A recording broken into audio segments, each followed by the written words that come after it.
Hi Flosstube, it's Lynn, the Canadian Stitcher. Thank you again for all of your comments, likes, subscribes. I think it's going much better than it did in the beginning, but I'm still learning, so I don't know. I'll get better and more organized. That's what the goal is. So the first thing I want to do is the Where in the World Are You map, just so I can get this out of the way.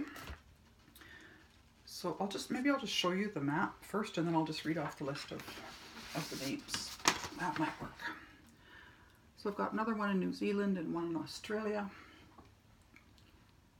2 in England, and a whole bunch more in the United States, and 1 from Manitoba, Canada. So there's, first of all, for Lisa C. that I talked about last week, I said Frankfort, Connecticut, and it's not that. She lives in Frankfort, Kentucky. Sorry, my mind was on Connecticut for some reason. Brooke R. is in Victoria, Australia. Caitlin E. is in Edmonton. Debbie D. is in Hamilton, Ontario. Jill B. is in Sussex, England. Angela S. is in the UK. The UK. There. You told me twice, and I missed it the last time, so there's your shout out. Matilda C. in Wellington, New Zealand. Christy Ann in Princeton, West Virginia. Betty U. in Paris, Texas. Bob and Lise, I think it is, D. in Manitoba, Canada. And Linda B. in West Haven, Connecticut. So keep letting me know if you haven't told me yet where you live, what country, province, state, territory. It's really interesting. I thought I knew the states a lot better than I do, and for most of them I'm having to Google. I know kind of where the states are, but not where the cities are within the states. So that's been kind of fun too, is learning all of that. I did not put up a tree this year. I didn't feel like it. I've got the winter blues and I just don't want to bother with it this year. My kids are coming over for a non-traditional Christmas dinner. I might tell you about that another time. And they're probably not going to be here till probably noon on Christmas Day, so I just didn't see much point in putting up a whole big tree and then having to take it down again. I did finish my shopping yesterday. That was on the 22nd. Yes. Bank run, drugstore run, got the groceries I need for the dinner, and picked up some stocking stuffers, got all of that ready. Went into the basement to pick up the stockings, and I found these little Christmas hand towels down there, so I'll show you these. These are these fingertip towels. And that's Lucy wrapping that paper. So it's just a little Christmas stocking. This was a really quick and easy project, and I think I made more of these too, and I gave them out as Christmas gifts. Just these little fingertip towels. This one was actually my favorite. This is a gingerbread girl and boy and tree and house. So I put these two, there's a set of 2 of these, so I put these in the downstairs bathroom. And in my last video, I had a whole bunch of plans. I was going to stitch a different thing each day and have my new start on Friday, and that went completely awry. I did work on the grapevine wreath. No, I don't want to pull that one off there.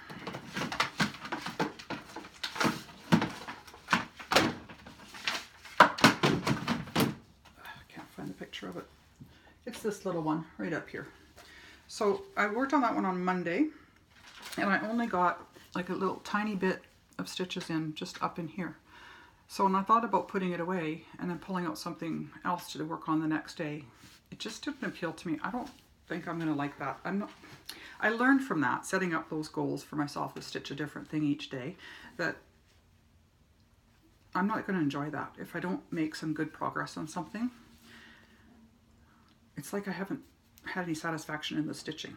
So I did work on this one throughout the whole week, and I didn't do the goose, and I didn't do the cranberries or the Thomas Kincaid. So I don't think I'm going to do that again. I learned a couple of things. I have to be realistic in my goals. And the week before Christmas is not the time to set up a whole bunch of stitching projects, because there was just errands all last week. There just wasn't enough time. And I also learned that I don't like to stitch on multiple projects in the same week. Well, I kind of thought I wouldn't because I was seeing other people doing that, and I kind of already set up myself that I want to do weekly instead. So this is all the progress that I got made on this. So it's a little bit of the grapes there with the flowers coming in. So that was probably only stitching maybe 1.5 hours in the evenings. I was getting home late. It's winter driving, and I forget that everybody drives. It takes so much longer to get home when the roads are snowy and icy and people drive slower, which we all, should be more cautious and turn corners slower. So it takes me longer to get home. In the summertime, if I'm home and sitting down to stitch, I'm happy if it's 5 o'clock by the time I sit down. But in the wintertime, it's more like I'm getting home at about 4:15, or sitting down to stitch at about 5:30 instead. So I just didn't get a whole lot done. I did do my new start. There's my magnetic board again. I did start the Dimensions Gold Collection Woodland Enchantress. That was going to be my December 21st, first day of winter start, and I got a little bit done on her. It's just the bottom corner, just starting off right there.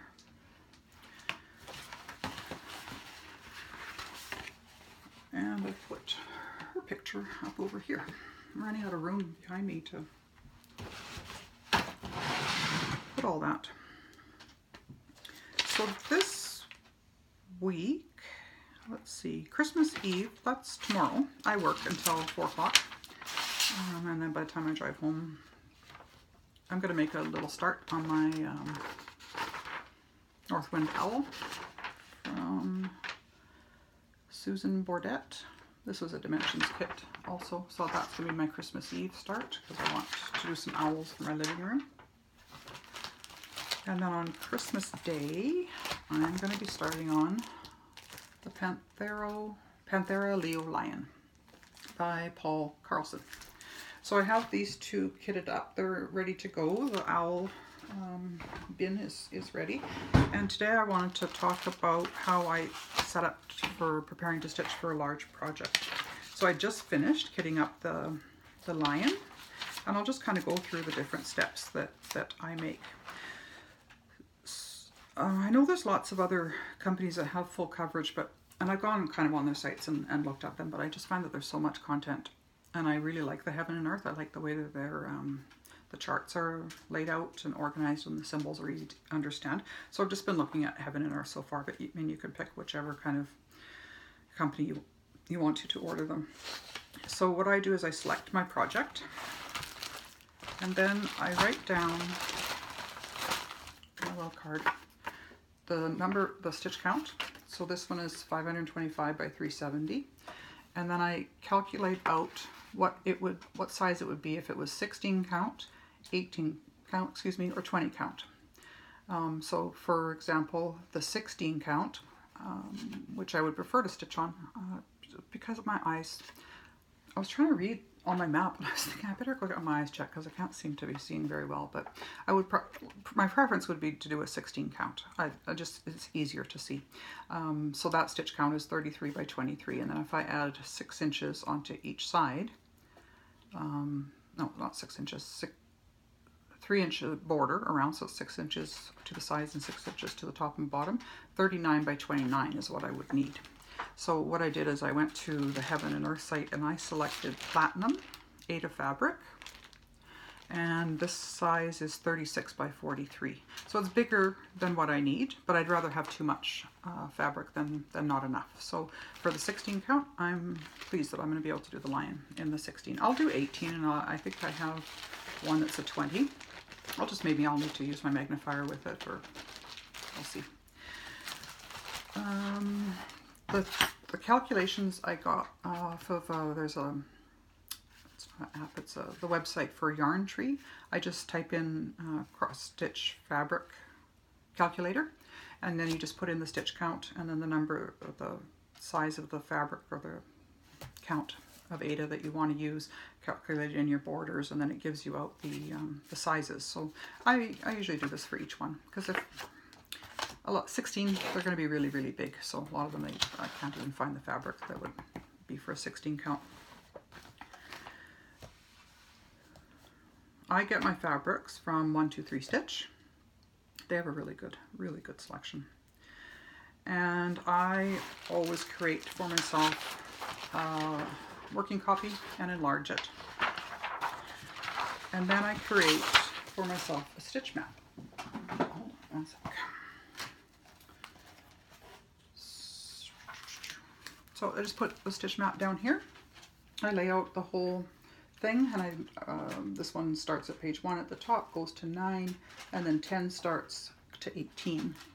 And then I'm always checking, because I start at the bottom, so I'll always be checking that I'm on the correct one above it and beside it, to avoid making a mistake. Because if you had the wrong page, that would be disastrous if you were doing that. So, and then I put my working copy into page protectors. This is the floss chart, symbol chart with the colors.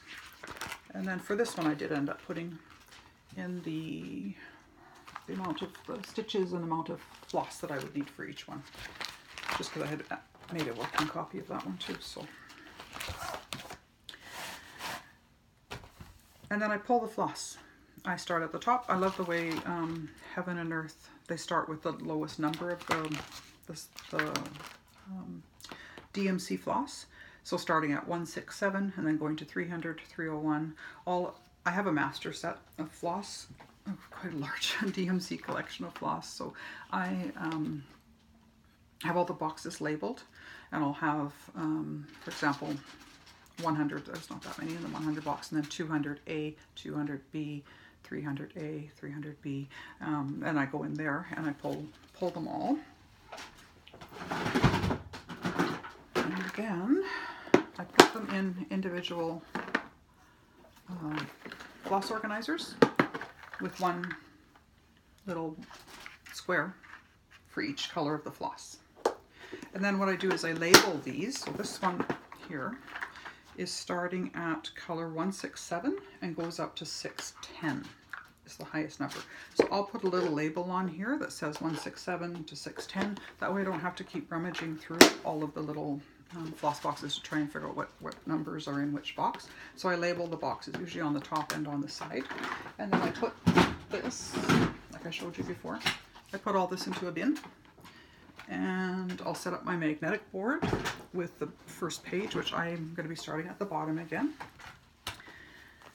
Prepping the edge of the fabric if you sew or serge. I don't, I use that thread fray check.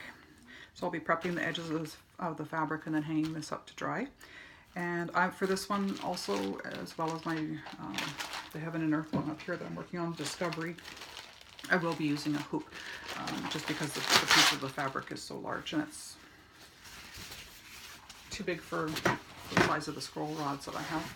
This is a half of it's double folded here. So it's pretty big.